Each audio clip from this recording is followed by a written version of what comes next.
Challenge തരട്ടെ? ഇനി കുറച്ച് സ്പെഷ്യൽ കവറിംഗ് ഭാഗത്തുണ്ടാവും. ചലഞ്ച് തരട്ടെ? ക്വസ്റ്റ്യൻ ചോദിക്കും, അതിന് ആൻസർ പറഞ്ഞിട്ട് നിങ്ങൾക്ക് എല്ലാവർക്കും ഞാൻ അമ്പലവയലിൽ കാർഷികോത്സവം നടക്കട്ടെ, അതിന്റെ ടിക്കറ്റ് ഫ്രീ ആയിട്ട് തരും. ആവശ്യമില്ലാത്തപ്പോൾ എടുത്തു വെക്കും, ആവശ്യമുള്ളപ്പോൾ വലിച്ചെറിയും. My God.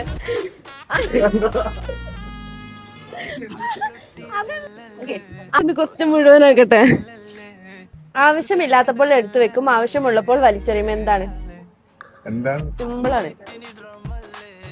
ആവശ്യമില്ലാത്തപ്പോൾ എടുത്തു വെക്കും, ആവശ്യമുള്ളപ്പോൾ വലിച്ചെറിയും. എന്താണ്? സിമ്പിളാണ്. എടാ ഇത് ആവശ്യമില്ലാത്തപ്പോൾ എടുത്തു വെക്കും, ആവശ്യമുള്ളപ്പോൾ വലിച്ചെറിയും. മുൻപിലും കഴുതയുടെ പിൻപിലും കാണുന്നത് കർട്ടൻസ്. അപ്പൊ നല്ല